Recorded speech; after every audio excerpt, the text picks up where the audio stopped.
Programme replay में खुशामदेद। Pakistan super league की retention पे हमारी यहाँ बड़ी फोकस रहेगी। इंशाल्लाह तमाम फ्रेंचाइज के जो जिम्मेदारान हैं, कोचेज, उनको मदू करेंगे। लेकिन आज हमारे साथ मौजूद है मुल्तान सुल्तान के हेड कोच अब्दुर्रहमान साहब, जो कि किसी तारुफ के मोहताज नहीं, खैबर पख्तूनख्वा, पेशावर या पाकिस्तान डोमेस्टिक क्रिकेट के किंग हैं। जितने टाइटल उन्होंने खैबर पख्तूनख्वा, पेशावर को जितवाए हैं डोमेस्टिक सीजन में, आई थिंक वो एक रिकॉर्ड है। और अब मुल्तान सुल्तान के साथ भी गुज़िश्ता 3-4 साल से वाबस्ता है, उनको टाइटल भी जितवाया था। अब्दुर्रहमान साहब, बहुत शुक्रिया ज्वाइन करने के लिए। आपकी रिटेंशन स्क्रीन पे कुछ देर में आ जाएंगी। ये बड़ा दिलचस्प और सख्त मरहला होता है जहां आपने 8 प्लेयर रिटेन कर रहे हैं और बहुत सारे अच्छे प्लेयर्स को खुदा हाफिज भी कहना पड़ता है। एक राइट टू मैच का ऑप्शन भी मौजूद है। लेकिन सर, मेरे पास तो बड़ी इंपॉर्टेंट मेरा सवाल रहेगा, रायली रोसो बहुत टॉप परफॉर्मर रहे हैं पीएसएल के। जब वो आपकी टीम में आए थे कोयटा से, मैं आजम खान साहब से पूछ रहा था आपने कैसे छोड़ा, बोलते नहीं गलती हो गई थी और हमें नुकसान भी हुआ। लेकिन रहमान साहब, रायली रोसो रिलीज हुए, बहुत सारे आपके अच्छे प्लेयर रिटेन भी हुए, उन पर बात करूंगा। लेकिन इसके पीछे आपकी बैकग्राउंड सोच क्या थी, क्या आपके जहन में प्लानिंग चल रही है? जी बहुत शुक्रिया भाई। असल में रायली रोसो की बड़ी खिदमत है मुल्तान सुल्तान के लिए। उन्हें जब भी हम टीम बनाते थे तो हम उनके टीम बनाते थे। वो मैच विनर थे, मैच विनर रहे हैं, तो भी हैं। असल में उनकी ख्वाहिश थी, ये पर्सनली ख्वाहिश थी उनकी। अच्छा। वो जाना चाहते थे, जिसकी वजह से हमने उनकी ख्वाहिश को तो रहमान भाई मनाने की, रोकने की कोशिश की? जी बहुत कोशिश, लेकिन अच्छा। अगर उन्होंने रिक्वेस्ट की तो उनकी रिक्वेस्ट को हमने ऑनर किया। उनकी बड़ी खिदमत है हमारे लिए। जी जी जी। तो हम स्ट्रेट अवे उनको वो नहीं कर सकते थे कि जी तो हमने कहा कि ठीक है। लेकिन उस दूसरी तरफ इफ्तिखार जो था वो मुल्तान से खेलना चाहता था। और लेकिन बहरहाल जो हमने ट्रेड किया है उसमें बड़े हम स्ट्रॉन्ग साइड पे हैं। ठीक है। हमने इफ्तिखार भी लिया है और हमने प्लैटिनम की पहली पिक भी लिया। बिल्कुल, प्लैटिनम की पहली पिक, जो लोग ड्राफ्ट को समझते हैं उन्हें पता है कि आपकी बहुत बड़ी पिक जो है यहाँ पर आप कर सकते हैं। और सर, आपके पास तो सबसे अच्छी चीज़ है कि आपके पास सारे 8 के 8 पाकिस्तानी प्लेयर्स मौजूद हैं। आपकी जो ज़बरदस्त किस्म के इमर्जिंग टैलेंट थे, अब्बास आफरीदी, एहसानुल्लाह, उन्होंने क्या कमाल की परफॉर्मेंस दिखाई लास्ट सीजन में और एक रेवोल्यूशन बने हुए थे। रहमान भाई, डेफिनेटली आप लोगों के लिए बॉलिंग तो पिक करना बड़ा आसान था, लेकिन ओवरऑल बताइएगा टेंशन करते हुए क्या चैलेंजेस भी होते हैं? जैसे मैंने कहा ना, खुदा हाफिज कहना भी आसान नहीं होता और फिर बहुत अच्छे प्लेयर्स भी कुछ आपको बड़े ना सख्त फैसले करके छोड़ना पड़ते हैं, दिल सख्त करके। जी हाँ बिल्कुल। देखें, जिस टीम ने फाइनल में पहुंचाया हुआ और उसमें आपके पास 18 बंदे हों और 18 बंदों में से आपको सिर्फ 8 रिटेन करने हों, तो मुश्किल तो है। बहुत से लोगों के साथ जो है बड़ा अच्छा वो गुजरा होता है। लेकिन आप देखें, ये प्रोफेशनल क्रिकेट है, वो आपको बहरहाल इन चीजों से तो गुजरना ही है। तो इसलिए हमने क्या कहते हैं, कुछ लड़कों को जो हमने अपनी असल में जो पिछले साल की परफॉर्मेंस थी उसके एनालिसिस किए, उसको एनालाइज किया कि उसमें क्या कमियां रह गई, जिन कमियों की वजह से हम फाइनल नहीं जीत सके या हम उस तरह से परफॉर्म नहीं कर सके। तो पिछली दफा हमारे साथ काफी इश्यूज हुए। जो हमने प्लैटिनम की पिक्स ली थी वो अनफिट हो गए, जॉश लिटल, आदिल रशीद, पान, वो वगैरह सके। तो इसलिए हमारे जो आपने जिनके नाम लिए, एहसानुल्लाह और अब्बास आफरीदी, उन्होंने बड़ा एक्स्ट्राऑर्डिनरी परफॉर्म किया। हालांकि वो दोनों इमर्जिंग बॉलर। तो बहरहाल ये करना पड़ता है। तो हमने अभी देखा है कि हमने कोशिश की है कि हम अपने लोकल कोर को मजबूत करें।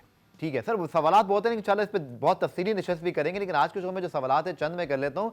नाउ शान मसूद भी आपके बड़े इंटीग्रल पार्ट, आप उनके साथ बड़ा क्लोज काम किया जब वो कप्तान भी थे, वो भी मूव हुए। तो कुछ रहमान भी फैंस जानना चाहेंगे, कराची वाले भी, मुल्तान भी, कि ये जो ट्रेड थी इसकी बुनियाद कैसे शुरू हुई?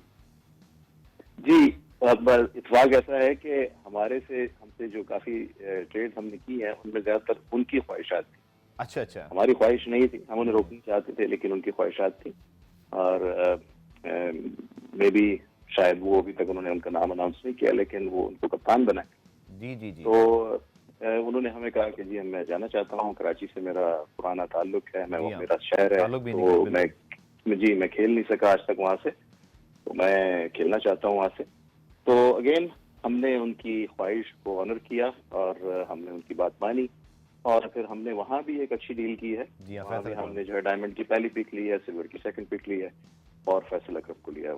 रहमान भी, आपने तो डोमेस्टिक क्रिकेट के सब बच्चों को जानते हैं, आपने बहुत छोटे से इनको जो है वो खेलते हुए देखा। फैसल अकरम के मुताबिक हम यही देखते रहे कि इस लड़के को चांस नहीं मिल रहा, तो ना बहुत सारे लोग बड़े खुश हैं कि अब शायद इस फ्रेंचाइज में उनको एक रोल मिलेगा। तो आप कितने एक्साइटेड हैं? बिकॉज इवन सिर्फ पीएसएल की मुल्तान सुल्तान की बात नहीं, शायद हमारी नेशनल टीम को भी इस तरह के बॉलर की जरूरत है।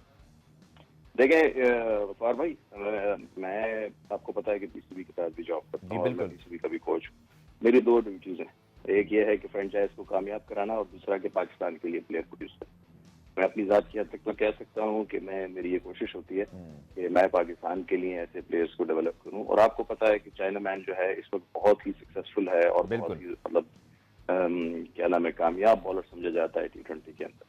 तो हमारे पास के बाद फिर आपसे हो गए, लेकिन आ जाए और ये फैसला क्रम है। तो हमने पूरा इस दफा सोचा है कि इनको हम पूरा भरपूर चांस देंगे मर्जिंग में और इनको हम डेवलप करेंगे और इंशाल्लाह कोशिश करेंगे कि ये पाकिस्तान के लिए खेले।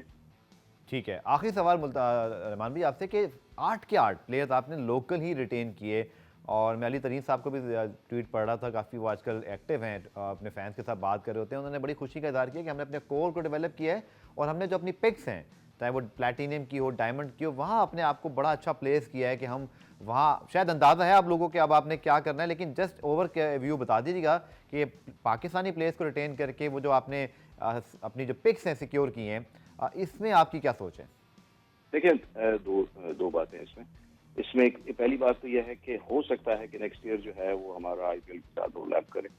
तो हमने ये कहा कि जिसके पास लोकल कोर मजबूत होगी तो उनकी चांस, मतलब वो टीम मजबूत होगी। तो हमने कोशिश ये की, सबसे पहले तो ये सोची। और दूसरी बात, ये सारे लड़के वो हैं जो पाकिस्तान के टॉप परफॉर्मर्स। अगर आप इफ्तिखार, आप खुशदिल को देख लें, अब्बास को देख लें, सामला को देख लें, ये वो टॉप प्लेयर्स हैं। उसामा है और रिजवान है, ये सारे वो लड़के हैं कि इनको कोई भी टीम लेना चाहेगी। कोई ऐसी टीम नहीं है जो इनको पिक ना करे। तो ये हमारी खुशनसीबी थी कि हमारे पास थे, तो हमने इनको रिटेन किया और हमने जो दूसरी साइड पे अच्छी पिक्स ले ली, जिसकी वजह से जिसकी बुनियाद पर हम अच्छे फॉर्मेट उठा लें। ठीक है, बहुत बहुत शुक्रिया अब्दुल रहमान साहब। Best of luck for the PSL 9 for your team Multan Sultan. Replay में आज के लिए इतना ही और आने वाले वीक में इंशाल्लाह फिर हम और आने वाले प्रोग्रामों में बाकी फ्रेंचाइज के लोगों को मदऊ करेंगे और आपके जो सवालात हैं वो उनके सामने रखेंगे ताकि जवाबात और जो बैकग्राउंड नॉलेज है हमें मिल सके। कल दोबारा से मुलाकात होगी, तब तक के लिए अल्लाह हाफ़िज़।